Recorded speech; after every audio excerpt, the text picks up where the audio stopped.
ya mengadakan rapat dengar pendapat, ya kan?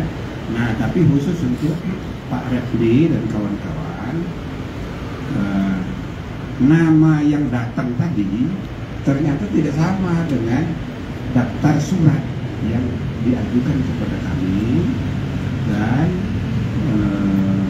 rupanya daftar namanya setelah dikonfirmasi kemarin itu ada nama-nama yang berstatus tersangka.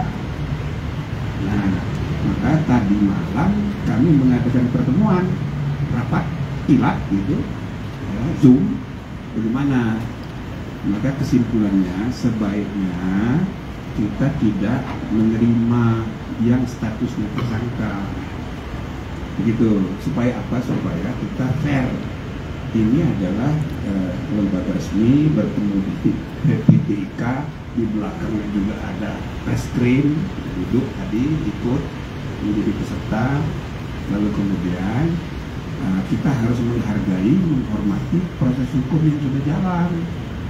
Belum terbukti dia salah, tapi kita juga harus memegang etika. Selain hukum, kita juga soal baik buruk etika, dan kami pun runding bersama. Maka kesimpulannya sebaiknya kita sesuaikan aja dengan surat, gitu loh. Jadi ini bukan undangan dari kami, tapi ada surat permohonan, yang surat permohonan itu daftar namanya ada, dan kita putuskan, kita terima karena tidak ada tadinya beberapa orang yang statusnya tersangka. Jadi sekali lagi saudara-saudara, kami sebagai Komisi Reformasi Kepolisian, kita harus memperbaiki kepolisian masa depan, tapi jangan terpaku pada kasus-kasus.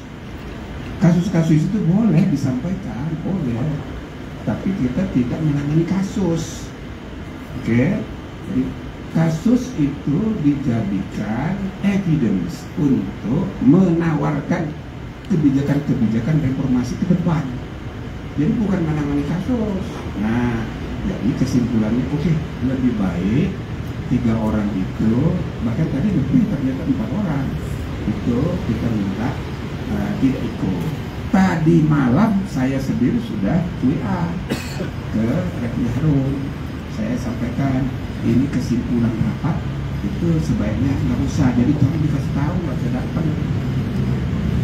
Nah, lalu dia jawab, oh ini bagaimana, bisa nggak? Oh, ada ya, saya bilang jangan, itu udah kesepakatan. Itulah yang penting, you sampaikan saja aspirasi sekeras-kerasnya kita dulu. Nggak usah ragu-ragu, nggak usah takut, ngomong aja sekeras-kerasnya, pakai teriak-teriak boleh. Bicarakan bagaimana memperbaiki kepolisian dengan kasus ijazah palsu, boleh silakan.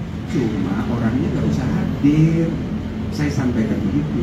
Nah, ternyata kalau menurut dia tadi, dia tidak beritahu kepada yang 3 orang Roy Suryo, Tifa Pabdia sama Rismon, dan diberitahunya. Maka tentu saja kaget ini kan, Tifa ya kasihan juga. Saya merasa udah lebih gimana ya.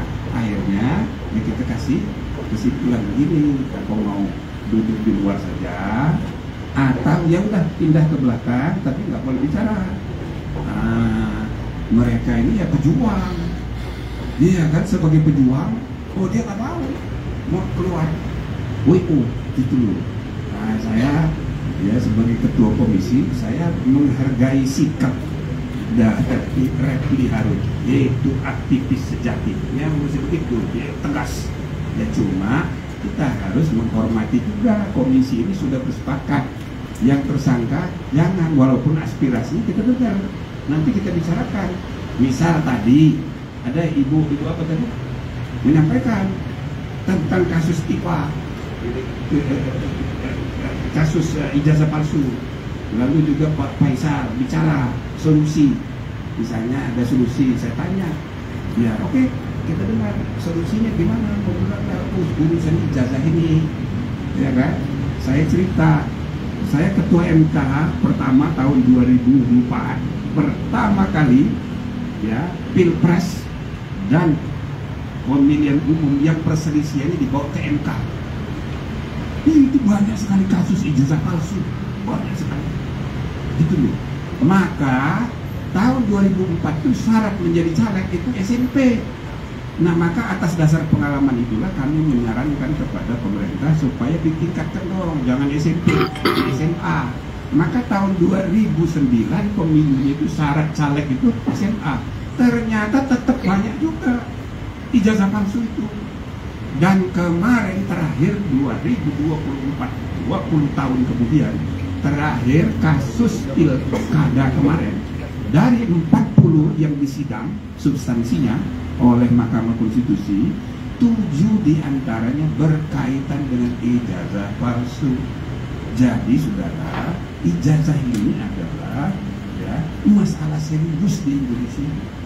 Jadi mudah dipakai untuk alat persaingan politik. Dan yang kedua, ini tandanya administrasi perijazahan kita, administrasi organisasi dan lembaga publik pemerintahan kita masih sangat dulu.